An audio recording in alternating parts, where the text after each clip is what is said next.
কাশ্মীরে ইসরায়েল স্টাইলে নির্যাতন শুরু করেছে দখলদার বাহিনী। মুসলমানদের বাড়িঘর ভাঙচুর করা হচ্ছে, হত্যা করা হচ্ছে অনেক মুসলিম তরুণকে। দ্বিতীয় ব্রেকিং খবরটি হলো, এবার ভারত এবং পাকিস্তানের লাইন অফ কন্ট্রোলে ভারতীয় ড্রোনকে ভূপাতিত করেছে পাকিস্তান। পাকিস্তানের পাশে থাকবে চীন, তুরস্ক, স্পষ্ট বার্তা এসছে দেশ দুটোর পক্ষ থেকে। এবং বাংলাদেশের সাথে আরো গভীর সম্পর্ক চায় পাকিস্তান। পাশাপাশি বাংলাদেশ সীমান্তে ভারতীয় সেনা টহল বৃদ্ধি করা হয়েছে, সেট করা হয়েছে যুদ্ধ বিমান, ড্রোন এবং আরো প্রচুর সংখ্যক সেনাবাহিনী আমাদের সীমান্ত অঞ্চলে মোতায়েন করা হয়েছে। এবং আফগান সীমান্তে 54 জন সন্ত্রাসীকে হত্যা করেছে পাকিস্তান। এই খবরগুলো একটা একটা করে আপনাদের দেওয়ার চেষ্টা করব। প্রিয় দর্শক, আমি প্রথম যে খবরটি দিয়ে শুরু করতে চাই। আসসালামু আলাইকুম প্রিয় দর্শক শ্রোতা। ভারতের কাশ্মীরে শিক্ষার্থীরা ঘরবন্দি। মুসলিম শিক্ষার্থীদের উপর চলছে অকথ্য নির্যাতন। গুরুত্বপূর্ণ তথ্য আছে এই ভিডিওতে, চলুন ভিডিওতে বিস্তারিত দেখে আসি। প্রিয় দর্শক, আমি প্রথম যে খবরটি দিয়ে শুরু করতে চাই সেটি হলো আফগান সীমান্তে। আফগান সীমান্তে ভারতের চিরশত্রু সেই দেশটির ইন্দোরে একটি সশস্ত্র গোষ্ঠী পাকিস্তানের ভেতরে সন্ত্রাসী কর্মকাণ্ডের প্রস্তুতি নিয়ে প্রবেশ করে। প্রচুর সংখ্যক অস্ত্র, ডিভাইস, বিস্ফোরক সহ তারা পাকিস্তান আফগান বর্ডার দিয়ে পাকিস্তানে প্রবেশ করলে তাদের উপর আক্রমণ করে পাকিস্তান এবং 54 জনকে এই সময় ওপারে পাঠিয়ে দিয়েছে পাকিস্তান। এবং এই ঘটনায় পাকিস্তানের সাথে আফগানিস্তানের উত্তেজনা বৃদ্ধি পেয়েছে। পাকিস্তান আফগানকে বলেছে কোন শত্রুকে এই মুহূর্তে সাহায্য করতে না। এরই মধ্যে ভারতীয় একটি প্রতিনিধি দল আফগানিস্তানে গেছে এবং আফগানিস্তান সরকারের সাথে জরুরি বৈঠক করেছে। প্রশ্ন উঠেছে, যখন পাকিস্তান এবং ভারতের মধ্যে যুদ্ধ লেগে যাচ্ছে, তখন পাকিস্তানের ভ্রাতৃপ্রতিম রাষ্ট্র আফগানিস্তান বা একটি মুসলিম রাষ্ট্র আফগানিস্তান, যেখানে শরিয়া আইনের সরকার অধিষ্ঠিত বলা হচ্ছে, সেই সরকার কি করে বিগত 20 বছর ধরে আফগানিস্তানে যারা জুলুম নির্যাতন করেছে, নেটোর অন্যতম তাবেদার রাষ্ট্র ভারত, এবং এই ভারত আশরাফ গনি সরকারকে মদদ দিয়ে তালেবানদের বিরুদ্ধে যথেষ্ট অপকর্ম করেছে এবং আফগানের উপর জুলুম নির্যাতন করেছে, সেই ভারত এবার আফগানের আস্থাভাজন হয়ে গেল কেন? বলা হচ্ছে, আফগান সরকারের একটি উচ্চ পদস্থ মন্ত্রী পর্যায়ে, মানে মন্ত্রী পর্যায়ে না, শুধু মন্ত্রী পরিষদের সাথে ভারতীয় প্রতিনিধি দল বৈঠক করেছে। এবং এটি আফগান গণমাধ্যমে এসছে, পাকিস্তানের গণমাধ্যমে এসছে এবং ভারতের গণমাধ্যমে এসছে। এবং এই ঘটনায় পাকিস্তানের, শুধু পাকিস্তান নয়, অন্যান্য মুসলিম রাষ্ট্র আফগানের উপর ব্যাপক ক্ষোভ প্রকাশ করেছে যে কেন ভারত এই মুহূর্তে আফগানিস্তানে এই ক্রুশিয়াল বা যুদ্ধ লাগার মুহূর্তে আফগান সরকার তাদের সাথে এই বৈঠকটি কেন করলো। এর পরপরই আমরা দেখলাম আফগান সীমান্ত দিয়ে পাকিস্তানে একটি সশস্ত্র সন্ত্রাসী সংগঠন, যারা ভারতের মদদে পাকিস্তানের ভেতরে ঢুকে হামলার চেষ্টা করছিল এবং পাকিস্তান তাদেরকে ওপারে পাঠিয়ে দিয়েছে। আমরা বিশ্বাস করি আফগানিস্তানের শুভ বুদ্ধির উদয় হবে এবং তারা যেভাবে বিশ্বকে দেখাচ্ছে তারা একটি ইসলামিক সরকার, ইসলামের প্রতি তারা সুবিচার করবে। কেবল দাড়ি, টুপি, পাঞ্জাবি, পাগড়ির মধ্যে ইসলামকে সীমাবদ্ধ রাখবে না। কারণ আফগানিস্তানের ইতিহাস আমরা সবাই জানি এবং আফগানিস্তানে ভারত কি করেছে সেটাও আমরা জানি। আর যে সরকার এখন ক্ষমতায় বসছে তালেবান, এই তালেবান সরকারকে ক্ষমতায় বসিয়েছে পাকিস্তান, যার মাসুল এখন ইমরান খান দিচ্ছে জেলখানায় বসে। আমেরিকার কি বলবো, মানে আমেরিকার কাছে শত্রু হয়ে গেছে ইমরান খান। দর্শক, দ্বিতীয় গুরুত্বপূর্ণ খবরটি হলো, পাকিস্তানের পররাষ্ট্রমন্ত্রী এবং প্রতিরক্ষা মন্ত্রীর সাথে যোগাযোগ করেছেন, টেলিফোনে কথা বলেছেন চীনের পররাষ্ট্রমন্ত্রী।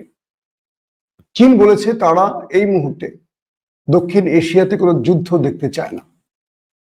তারা পাকিস্তানকে শান্ত থাকতে বলেছে, পাশাপাশি বলেছে পাকিস্তান একটি স্বাধীন রাষ্ট্র যদি শত্রু দ্বারা আক্রান্ত হয় পাকিস্তানেরও জবাব দেওয়ার অধিকার রয়েছে।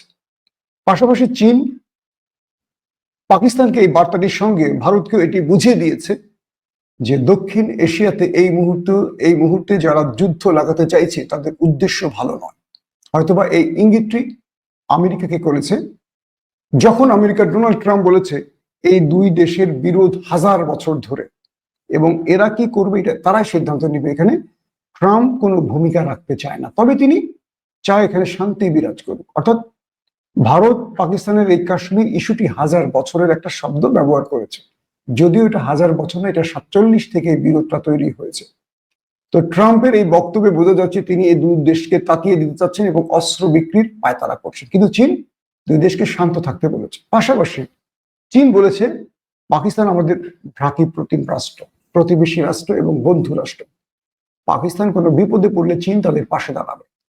এবং একইভাবে তুরস্ক পাকিস্তানকে জানিয়ে দিয়েছে পাকিস্তানের যে কোনো বিপদে তুরস্ক তার পাশে আছে। এবং কাশ্মীর ইস্যুতে জাতিসংঘ সহ প্রত্যেকটি ফোরামে দাঁড়াবে প্রয়োজনে তুরস্ক প্রথমে 6টি সেনাবাহিনীর কার্গো বিমান ভর্তি অস্ত্র পাঠিয়েছে। এর পরের যে খবর, আরো 7টি বিমান ভর্তি করে পাকিস্তানে আসছে, যে কোনো সময় হয়তো ইতিমধ্যে পৌঁছে গেছে। একটি তথ্য বলছে 6টি বিমান, আর একটি তথ্য বলছে যে 6টি বিমানের পর আরো 7টি বিমান ভর্তি করে আসছে। দুটো তথ্যই ভারতীয় গণমাধ্যমের। অর্থাৎ তুরস্ক পাকিস্তানের একটা কঠিন সময় অত্যাধুনিক অস্ত্র দিয়ে সাহায্য করছে, এবং পাকিস্তান যাতে দক্ষিণ এশিয়াতে কোন দখলদারদের দখলদারদের কাছে পরাজিত না হয়, সেই ব্যাপারে এরদোয়ান সরকার পাকিস্তানকে সর্বোপরি সব রকম সহযোগিতা করার আশ্বাস দিয়েছে। যখন তুরস্ক এই বিশাল অঙ্কের বা এই বিশাল পরিমাণ অস্ত্র পাকিস্তানকে দিয়েছে, তখন রীতিমতো মোদির পার্লামেন্টে আতঙ্ক ছড়িয়ে পড়েছে। আজ নরেন্দ্র মোদী তার সেনা প্রধান, বিএসএফ প্রধান এবং রাষ্ট্রের গোয়েন্দা প্রধান যেটাকে বলি, প্রত্যেকটা নিরাপত্তা বাহিনীর প্রধানের সঙ্গে জরুরি বৈঠক করেছেন মোদীর নিজ বাসভবনে। কয়েকটি সূত্র বলেছে, পাকিস্তানি সূত্র বলেছে, এই সময় প্রত্যেকটি প্রতিষ্ঠান বা সংস্থার প্রধানরা ফাইলের সিগনেচার করে নরেন্দ্র মোদীর কাছে সেই ফাইলটি হস্তান্তর করেছে। বলা হচ্ছে নরেন্দ্র মোদী তার এক নির্দেশে এবার যুদ্ধ শুরু হবে। অর্থাৎ নরেন্দ্র মোদী এই ফাইলটিতে সিগনেচার করলেই যুদ্ধ শুরু। আর যদি নরেন্দ্র মোদী কোনো কারণে ফাইলটিতে সিগনেচার না করেন, হয়তো এই উত্তেজনা প্রশমিত হবে। এখন বিষয় হলো, নরেন্দ্র মোদী তার একদিন আগের বক্তব্যে বলেছেন আমরা কঠিন প্রতিশোধ নিতে যাচ্ছি পেহেলগাঁও এই সন্ত্রাসী হামলার। আমরা কেবল সন্ত্রাসী নয়, যারা পেছন থেকে ব্যাক করেছে, যারা পেছন থেকে তাদেরকে মদত দিয়েছে, ইন্ধন দিয়েছে, সহযোগিতা করেছে, তাদেরকে আমরা মুছে দেব। পাশাপাশি তিনি বলেছেন আজাদ কাশ্মীর এবং গিলগিট বালুচিস্তান এটা আমাদের, এবং এটা আমরা পুনরুদ্ধার করব। অর্থাৎ এই যুদ্ধটা হবে পাকিস্তানের ভূমি দখলের, এটিও ইঙ্গিত পাওয়া যাচ্ছে। তো সব মিলে নরেন্দ্র মোদীর আজকে সবচেয়ে বড় যে ব্রেকিং খবর হওয়ার কথা, যদিও একটু আগের খবর, মানে আজকে দিনের একটু আগের খবর, আমি লেটেস্টটাকে শিরোনাম প্রদান করেছি। তো নরেন্দ্র মোদীর কাছে যুদ্ধের ফাইল পৌঁছে গেছে, তিনি সিগনেচারের পরেই আনুষ্ঠানিকভাবে এই যুদ্ধটা শুরু হবে। ভারতের গণমাধ্যম বলছে আজ রাতেও হয়তোবা আক্রমণ করতে পারে পাকিস্তানে ভারত। তবে ভারতীয় কিছু সাংবাদিকের সাথে কথা বলেছি, তারা বলেছে নরেন্দ্র মোদী 65 থেকে এই যাবৎ যতটা যুদ্ধ হয়েছে, প্রত্যেকটা যুদ্ধেই রাতে অন্ধকারে আক্রমণ করেছে, অর্থাৎ পিছনের পথ যেটাকে বলে রাতের অন্ধকার। কিন্তু পাকিস্তান যা কিছু করবে দিনের আলোতে করবে। এবং 1900 আমরা দেখেছি ভারত সার্জিক্যাল স্ট্রাইক চালিয়েছিল রাতে, এবং পাকিস্তান তার উচিত জবাব দিয়েছিল, সেটাও আপনারা দেখেছেন। এবং 99-তে কার্গিল যুদ্ধ এই বিষয়টি ভারত একইভাবে শুরু করেছিল। তো পাকিস্তানের পক্ষ থেকে বলা হয়েছে নরেন্দ্র মোদীর যদি শুভ বুদ্ধির উদয় হয়, তিনি দিনের আলোতে বিশ্বকে দেখিয়ে আক্রমণ করুক, আর পাকিস্তানও দিনের আলোতে তার পাল্টা জবাব দেবে। এখন নরেন্দ্র মোদী কি করবেন সেটা আমরা দেখার অপেক্ষায় আছি। দর্শক,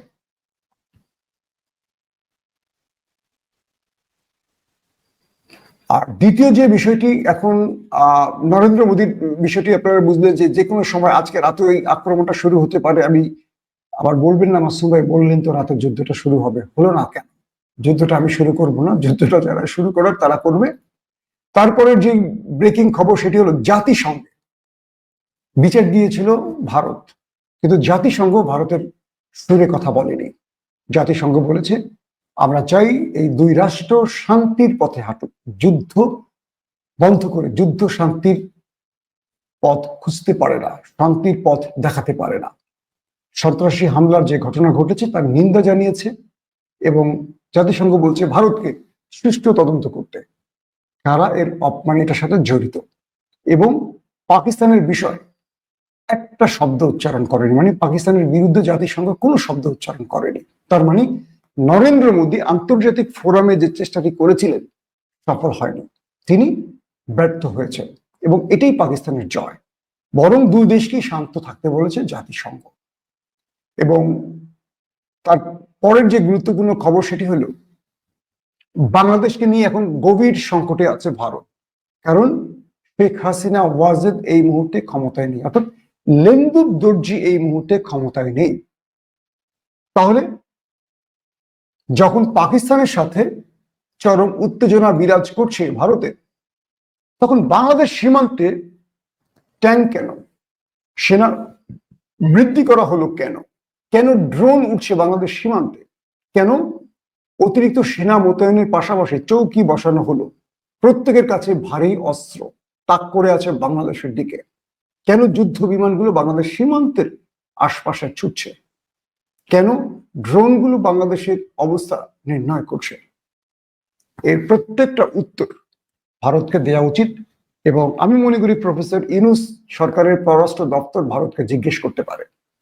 এবং আমরা জানি আমাদের কাছে তুর্কি বাইরাক্তার TB2 ড্রোন রয়েছে, আমাদের সেনাবাহিনী যেন সীমান্ত ঘেঁষে আমাদের এই ড্রোনের মাধ্যমে আমাদের প্রতিবেশী দখলদার তাদের অবস্থাটাকে ভালো করে পর্যবেক্ষণ করে, যেন এই সুযোগে তারা কোনোভাবে বাংলাদেশে প্রবেশ করতে না পারে বা তাদের কোনো বিশেষ মিশন বাস্তবায়ন করতে না পারে। তবে ভারতের গণমাধ্যম বলছে বাংলাদেশে হামাস প্রবেশ করেছে, মানে বাংলাদেশের যে মুসলিম যুবকরা তারা নাকি এখন হামাস হয়ে গেছে। আজকে আমি ভারতের কয়েকটা বাংলা চ্যানেল দেখলাম, যদিও দেখি না, আমার ভারতের এক বন্ধু আমাকে হোয়াটসঅ্যাপে এই ভিডিওটি পাঠিয়েছে। আমি ভারতের সংবাদ খুব কম দেখি, যতটুকু দেখি কিছু রিলেবল তো বলা যায় না, কিছু বিশ্বস্ত না, একটু বড় মাপের NDTVর মতো কিছু গণমাধ্যম দেখি। কিন্তু ভারতের ধরেন কয়েক হাজার গণমাধ্যম, কয়েক হাজার, ধরেন কথার কথা যদি 30,000 গণমাধ্যম থাকে, এর মধ্যে ধরেন 29,900 কি বলবো 90টাই মিথ্যা কথা বলে চোখ বন্ধ করে। আমি যে চ্যানেলটা দেখলাম ভারতের বাংলা একটা চ্যানেল, কি নাম মনে নেই বা প্রমোট করছি না, তারা বলছে বাংলাদেশে হামাস প্রবেশ করেছে এবং হামাস স্টাইলে বাংলাদেশে তারা ভারতের বিরুদ্ধে কিছু করতে চাইছে, এরকম কিছু বক্তব্য তারা দিচ্ছে। আমি আর ডিটেল বলতে চাই না, কারণ এই বাংলাদেশকে জঙ্গি রাষ্ট্র প্রমাণে বা ইসরায়েলকে বাংলাদেশের ব্যাপারে নাক গলাবার জন্য বা পশ্চিমা দুনিয়াকে বাংলাদেশের ব্যাপারে নাক গলাবার জন্য ভারতের মিডিয়া এখন তাদের অপপ্রচার চালু রেখেছে। যে নরেন্দ্র মোদী এখন পর্যন্ত চাইছেন তার দিদি বা তার বিশেষ প্রিয়জন আমাদের আপা বুবু তাকে আবার বাংলাদেশে চট করে ঢুকিয়ে দিয়ে তার কন্ট্রোলে নিতে। আর অন্যদিকে আমাদের রাজনৈতিক দলগুলো ভারতের সঙ্গে, সেটা জামাত বলি বিএনপি বলি, সবাই আবারও ভারতের সাথে সখ্যতা বৃদ্ধি করছেন সাম্প্রতিক সময় দেখতে পাচ্ছি। আল্লাহ ভালো জানে এই দেশের কপালে কি আছে। আজকে আমার বাংলাদেশ ইস্যু না, আমি আর সেদিকে যাচ্ছি না। তবে বাংলাদেশে যে হঠাৎ করে এই যে সীমান্ত ঘেঁষে বা আমাদের বর্ডার অঞ্চলে ভারত তার নিরাপত্তা বৃদ্ধি করা, সেনা বৃদ্ধি করা, বিএসএফ না সেনাবাহিনী পাঠিয়েছে, বর্ডারে তো বিএসএফ থাকে, এবার সেনাবাহিনী পাঠিয়েছে, ড্রোন পাঠিয়েছে, যুদ্ধ বিমান পাঠিয়েছে এবং সেখান থেকে তারা একটা উত্তপ্ত পরিবেশ তৈরি করে রেখেছে। এটার একটা জবাব বাংলাদেশ সরকারের চাওয়া উচিত।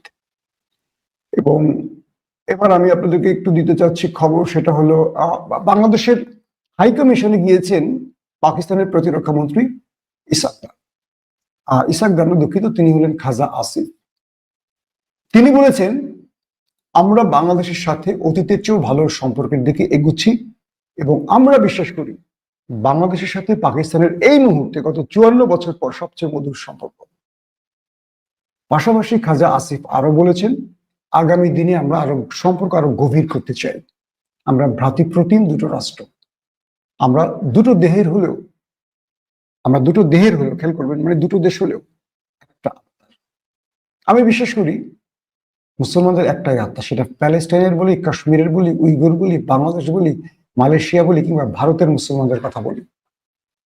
আমার প্রচুর ভারতীয় দর্শক আমার ভিডিও দেখেন, প্রচুর প্রচুর।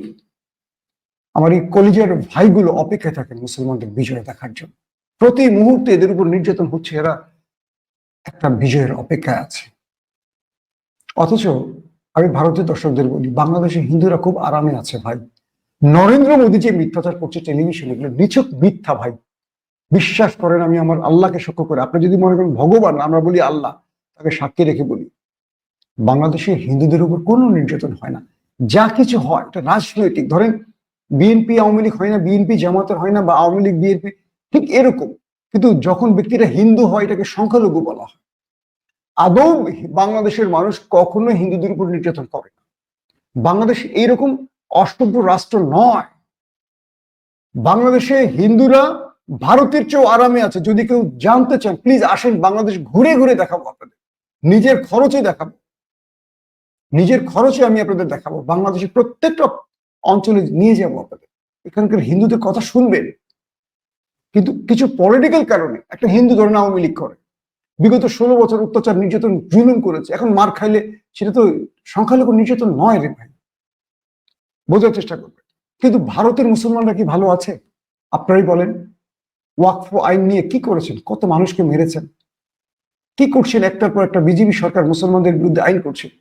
দেখেন, সবচেয়ে ভয়ঙ্কর যে খবরটি দিচ্ছি, কাশ্মীরের পেহেলগাঁওতে আক্রমণ করলো সন্ত্রাসীরা।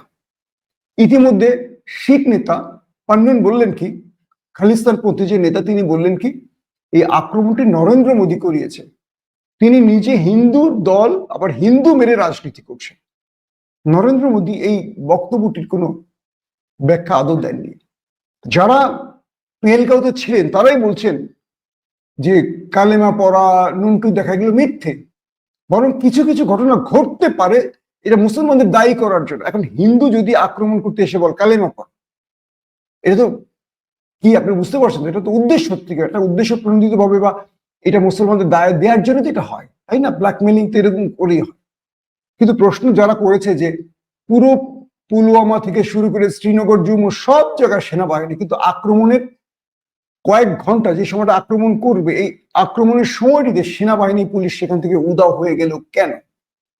এবং আরো ইন্টারেস্টিং ব্যাপার, পেহেলগাঁও থেকে লাইন অফ কন্ট্রোল, এলওসি, মানে পাক ভারত সীমান্ত থেকে পেহেলগাঁওর দূরত্ব 200 কিলোমিটার। ভারতীয় অনেক সাংবাদিক, ভারতীয় অনেক যাদের একটু বিবেক বুদ্ধি আছে, ঘেলু আছে, তারা প্রশ্ন করেছে নরেন্দ্র মোদীকে যে পেহেলগাঁও থেকে যদি লাইন অফ কন্ট্রোল 200 কিলোমিটার হয়, সন্ত্রাসীরা আক্রমণ করে 200 কিলোমিটার, বোঝেন ঢাকা থেকে একটা দূরবর্তী জেলা বা বিভাগ, চারটিখানি কথা। এই 200 কিলোমিটার পথ, এটা তো সহজ পথ না। পেহেলগাঁও, কাশ্মীর, এগুলো তো খুব মসৃণ পথ না, উঁচু নিচু পাহাড়ি পথ তো এখানে। তো এই 200 কিলোমিটার শত্রুরা বা সন্ত্রাসীরা পালিয়ে গেল কিভাবে অস্ত্র সহ? কিভাবে তাদেরকে নির্বিঘ্নে সরে যেতে দেয়া হলো? তার মানে এরা কেউ পাকিস্তানের না, এরা কেউ কাশ্মীরের না, এরা ভেতর থেকে ইন্টেলিজেন্সের একটি টিম, মানে নরেন্দ্র মোদীর ইন্টেলিজেন্স, ধরেন এটা রয়্যাল টিম, তারা এসে আক্রমণ করছে, তারা তাদের দেশেই রয়ে গেছে। কারণ পেহেলগাঁওতে আক্রমণ করে 200 কিলোমিটার অতিক্রম করে লাইন অফ কন্ট্রোল অতিক্রম করা একেবারেই পসিবল, যদি পাকিস্তানের কেউ এটা করে থাকে। ধরেন এটা কাশ্মীরের মধ্যে যদি হয়ে থাকে, কাশ্মীরের প্রতিটা পয়েন্টে পয়েন্টে সেনাবাহিনী, 50 মিটার পর পর সেনাবাহিনী আছে, এরা অস্ত্র নিয়ে কিভাবে সেখানে ঢুকছে বা কিভাবে বেরোচ্ছে? এই প্রশ্নগুলো তো আন্তর্জাতিক গণমাধ্যমে আসছে। আল জাজিরার প্রশ্নগুলোতে আজকে দেখেন আল জাজিরা কি বলছে, যে কাশ্মীর ইস্যু করে নরেন্দ্র মোদী সেনাবাহিনী কাশ্মীরের ব্যাপক নির্যাতন শুরু করেছে। ব্যাপক, মুসলমানদের বাড়িঘর গুলো বোম্বিং করে উড়িয়ে দিচ্ছে, একটার পর একটা বাড়ি উড়িয়ে দিচ্ছে। মানে তারা তাদের টার্গেট, যারা একটু জনপ্রিয়, যারা একটু সাহসী, বুঝতে তো পারছেন। ধরেন বাংলাদেশের মুসলমান তো সবাই সবাই সাহসী। ধরেন শিবিরের ছেলেরা একটু সাহসী না, ছাত্র দলের ছেলেরা একটু সাহসী না, কিন্তু আরো অনেক দল আছে এদের দেখবেন একটা পোট্টা মালে উঠে পড়ে দৌড় মারবে, তাই না?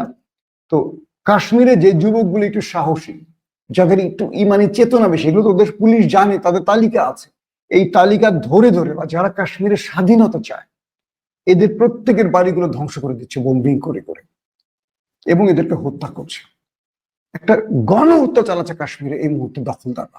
বুঝতে পারছেন? এটা আল জাজিরার খবর, দেখেন আপনারা। একদিকে তারা বলছে এটা করছে পাকিস্তান, পাকিস্তানে তারা যুদ্ধ করবে, অন্যদিকে তারা কাশ্মীরের মানুষের বাড়িঘর ভাঙচুর করছে, ধ্বংস করছে, কাশ্মীরের যুবকদের হত্যা করছে। কেন? ওই যে স্বায়ত্তশাসন বাতিল করে কেন্দ্র শাসিত করছে কাশ্মীর, এখন সেখানে আরো হিন্দুদের প্রবেশ করাবে। অর্থাৎ বিষয়টা হলো দখলদারা, এটাকে আল জাজিরা বলছে ইসরায়েলি স্টাইলে ভারত এবং কাশ্মীরে অত্যাচার করছে। দখলদারা কি করে গাজাতে বা প্যালেস্টাইনে? তারা কি করে পৃথিবীর বিভিন্ন দেশ থেকে ইহুদিদের ধরে আনে বা টেনে আনে, সমস্ত ইহুদিদেরকে এক জায়গায় করে। তারা করেই দেখে যে কোন প্যালেস্টাইনের, ধরেন জেরুজালেম হোক বা প্যালেস্টাইনের কি বলবো যে শহরেরই কোন একটা মুসলিমের বাড়ি আছে, সুন্দর লাগছে বাড়িটা, তাদের গিয়ে বলে এই বাড়িটা 70 বছর আগে এটা আমার দাদার ছিল। তো আইন আদালত সবই তো ওদের হাতে, হাসিনার মতো। তো এই বাড়িটা তারা দখল করে, যখন বাধা দেয় তারা ঠাস করে গুলি করে মেরে দেয়, ঠাস করে মেরে দিবে, কোনো বিচার নেই। ফিলিস্তিনিদের মারলে কোনো বিচার নেই দখলদারদের। এই বাড়িটা তারা দখল করে এবং তারা মুসলিমদেরকে মেরে মেরে মেরে মেরে অবৈধ বসতি তৈরি করে। এগুলো আপনারা অনেকেই জানেন যারা নিয়মিত খবর রাখেন। এবার সেই কাজটি শুরু করেছে ফিলিস্তিন, কি বলে, কাশ্মীরে মোদির দখলদার বাহিনী। তারা এখন মুসলমানদের বাড়িঘর ভাঙছে, তাদের হত্যা করছে এবং সেখানে অবৈধভাবে হিন্দুদের প্রবেশ করাচ্ছে কাশ্মীর দখলের জন্য। কারণ এটা মুসলিম অধ্যুষিত বলে তাদের সবসময় একটা আতঙ্ক কাজ করে। দর্শক, এরপরে আসি গুরুত্বপূর্ণ আরেকটি খবরে। ও এদিকে আবার জঙ্গি তালিকা তৈরি করেছে তারা। সেই জঙ্গি তালিকা তৈরি করছে মানে তারা নিজেরা ধরে নিছে যে অমুক অমুক জঙ্গি, যেমন হাসিনা বাংলাদেশের জঙ্গি তালিকা করতো না, এই তালিকা করে করে তাদেরকে মারছে। মানে মুসলিম সাহসী তরুণরা যারা কাশ্মীরের স্বাধীনতা চায়, যারা একটু সাহসী, এদের খুঁজে খুঁজে এখন মারছে ভারতীয় সেনারা। কি নৃশংস, চিন্তা করতে পারেন? আমি আল জাজিরার রিপোর্টটা দেখে আমার আসলে মাথা নষ্ট হয়ে গেছে। আমরা বিশ্ব অবাক হয়ে তাকিয়ে আছি, কি করব? আমাদেরই তো কাছের একটি দেশ, কত ভয়ঙ্কর অবস্থা, চিন্তা করেন। দর্শক, এর পরের যে গুরুত্বপূর্ণ খবর সেটি হলো লাইন অফ কন্ট্রোলে দু দেশের মধ্যে থেমে থেমে গোলাগুলি চলছে। ভারত দাবি করছে তারা পাকিস্তানের বেশ কিছু চেকপোস্টে হিট করেছে। পাকিস্তান কিছুক্ষণ পরেই সেখানে ছবি দেখিয়েছে। ভারত যে চেকপোস্টের কথা বলছে, দেখা গেছে প্রত্যেকটা চেকপোস্ট অক্ষত, কিন্তু পাকিস্তান দাবি করেছে তারা কয়েক ডজনের মতো চেকপোস্ট উড়িয়ে দিয়েছে। ভারত কোনো ছবি দেখায়নি, কারণ বিষয়টি সত্য হয়তোবা। এর পরপরই লাইন অফ কন্ট্রোলে যখন ভারত মার খেলো পাকিস্তানের হাতে, তারা একটা ড্রোন ছেড়ে দিল পাকিস্তানের অবস্থান জানার জন্য এবং সেই ড্রোনটিকে ভূপাতিত করে দিল পাকিস্তান। ভারতের গণমাধ্যম এটি স্বীকার করেনি, পাকিস্তানের গণমাধ্যম এখনো বলেনি। প্রশ্ন করবেন মাসুম ভাই জানলেন কি করে? আমি পাকিস্তানের জিও টিভি, এয়ারওয়াই টেলিভিশনের দুজন সিনিয়র সাংবাদিকের সাথে হোয়াটসঅ্যাপে কথা বললাম। বলো যে ভাই, তারা নিজেরাই আইএসপি এর সাথে কথা বলছে, বাট আইএসপি এর এখনই এটাকে সামনে আনতে চাচ্ছে না, হয়তোবা আনবে না অথবা পরে আনবে। কারণ আইএসপি এর চাচ্ছে না ভারতের বড় কোনো ক্ষতি করে এখনই সেটা প্রকাশ করতে, কারণ ভারত ওই অভিযোগটা তুলে দিয়ে আবার বড় কিছু করতে চাইবে। অথবা ভারত যখন দেখবে যে আমাদের এটা ড্রোন ফেলে দিচ্ছে, আমাদের বাহিনী কিছু করে নাই, তখন ওই প্রতিশোধ দিতে গিয়ে তারাও একটা বড় আক্রমণের চেষ্টা করবে। পাকিস্তান চাচ্ছে এই মুহূর্তে ভারত তাদের পরিকল্পনার বাস্তবায়ন করে, অর্থাৎ ভারতকে মোকাবেলার জন্য পাকিস্তান তার প্রত্যেকটা পরিকল্পনা সাজিয়ে রেখেছে। ভারতের কিছু গণমাধ্যম বলছে টার্কির গুরুত্বপূর্ণ যুদ্ধ কৌশলবিদ, অর্থাৎ জেনারেল টাইপের পর্যায়ে, চীনের জেনারেল পর্যায়ের লোক এখন পাকিস্তান অপেক্ষা করছে। এই ব্যাপারে পাকিস্তান কোনো কথা বলেনি। এই খবর সত্য কি মিথ্যা আই ডোন্ট নো, আমি জানি না এখনো, কিন্তু ভারতের কয়েকটা সূত্র বলছে যে পাকিস্তানের জেনারেলদের সাথে টার্কিশ এবং চীনের একটা বিশেষজ্ঞটি, মানে যুদ্ধ কৌশল, এবং বলা হচ্ছে যারা সিরিয়াতে এবং যারা আজারবাইজানে ছিল তার্কিক গ্রুপের তাদের কেউ কেউ থাকতে পারে, ভারত তো এইভাবেই বলছে। যদি তাই হয়ে থাকে, ভারতের দাবি সত্য হয়, তাহলে এই যুদ্ধে তো পাকিস্তান ভারত না, এখানে জড়িয়ে যাচ্ছে চীন এবং তুরস্ক। আর তুরস্ক, মনে করে দেখেন তো, যারা তুরস্ককে পছন্দ করে না, সাম্প্রতিক 1-2 যুগে তুরস্ক একটা যুদ্ধে হারছে কিনা? একটা যুদ্ধে আমেরিকা হেরেছে, রাশিয়া হেরেছে, সবাই হেরেছে, বিশ্বমরণ। হারেনি তুরস্ক। লিবিয়াতে হারেনি, আজারবাইজানে হারেনি। তো এখন বিষয়টা হলো, যদি এই ভারতীয় খবরটি, আমি জানি না কতটুকু সত্য, এটার কোনো বড় সোর্স নেই, কিন্তু আমি ভারতের কিছু গণমাধ্যমের সূত্রে পেয়েছি, যদি বিষয়টা সত্য হয়, ভারতের তথ্য হয়তোবা চীন তুরস্কের কাছে পৌঁছে গেছে এবং ইতিমধ্যে চীনের পররাষ্ট্র মন্ত্রী কথা বলেছেন, টার্কির বিভিন্ন ব্যক্তিরা কথা বলছেন, পাকিস্তানকে সাহস শক্তি দেবার জন্য এই দুটো দেশ এগিয়ে এসছে। মুসলিম রাষ্ট্রগুলো, বাকি মুসলিম রাষ্ট্রগুলো, সেটা মালয়েশিয়া সহ আরো দেশগুলো পাকিস্তানের পাশে দাঁড়িয়েছে, এমন তথ্য পাওয়া গেছে। এবং সহজ বাক্যে যেটা বলতে পারি, এই মুহূর্তে নরেন্দ্র মোদী খুব চাপে আছে, কারণ নরেন্দ্র মোদী হাম্বিতাম্বি বেশি করেছিলেন যুদ্ধ যুদ্ধ যুদ্ধ যুদ্ধ বলে, কিন্তু তিনি আসলে আর সাহস পাচ্ছেন না।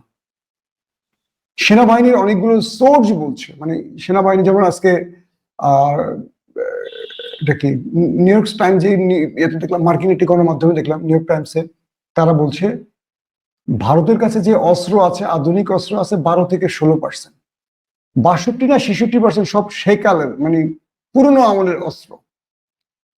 আর পাকিস্তান এই মুহূর্তে যে অস্ত্রগুলো ব্যবহার করতে আনছে, এগুলো ধরেন ভারত পাকিস্তান, তো ভারতের কাছে অনেক কিছু আছে, ধরেন এয়ারক্রাফট ক্যারিয়ার, এটা সেটা S-400, কিন্তু ভারতকে ট্যাকেল করার জন্য পাকিস্তান সেই অস্ত্রগুলো কিনেছে। পাকিস্তান ধরেই নিছে যে আমাদের টার্গেট হবে ভারত, মানে ওই পুরো পৃথিবীর সাথে তো লড়াই করবে না পাকিস্তান।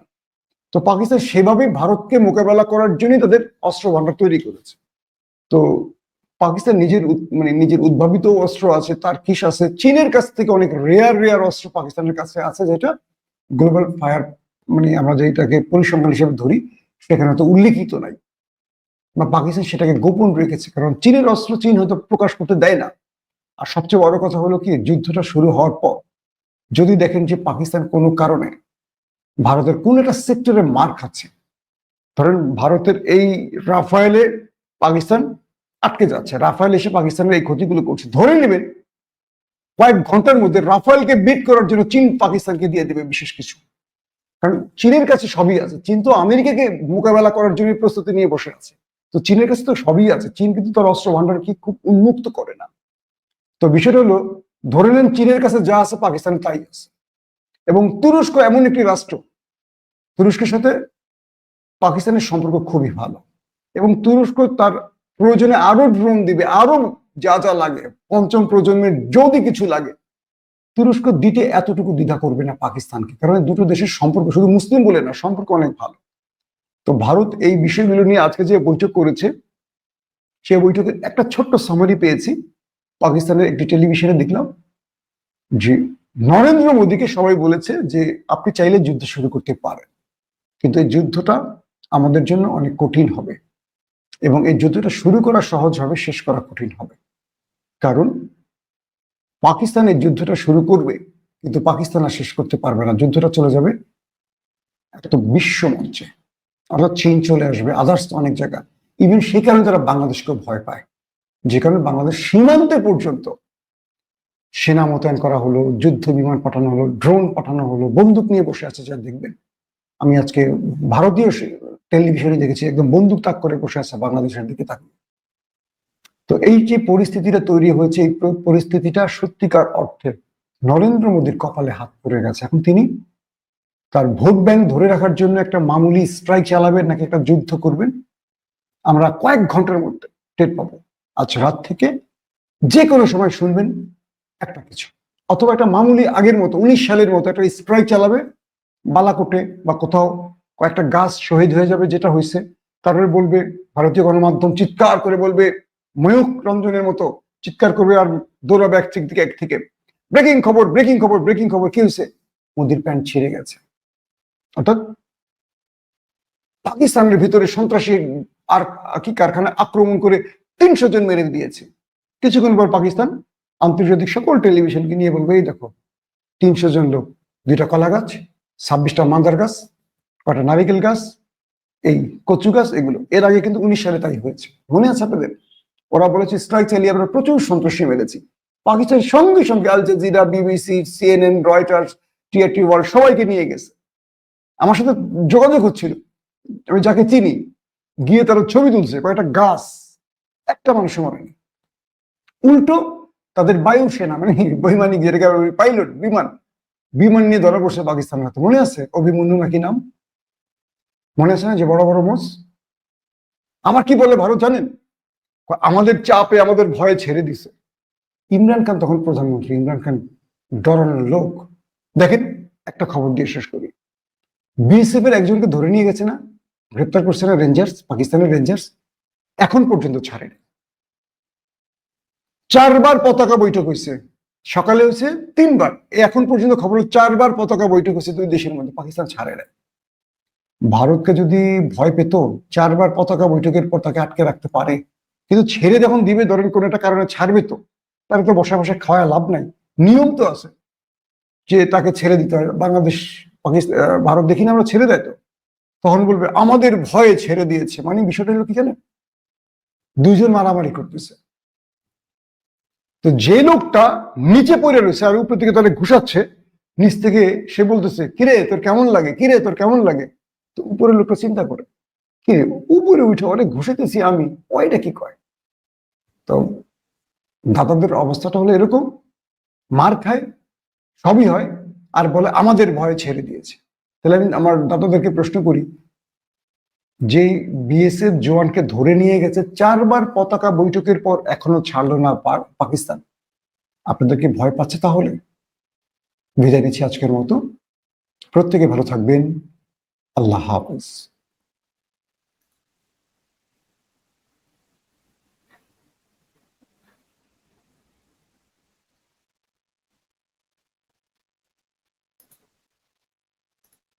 ওপেন দাইস মানে সত্যকে সত্য বলা, মিথ্যেকে মিথ্যে বলা। আমরা শোনা কথা নয়, চোখে যা দেখি তাই বলি।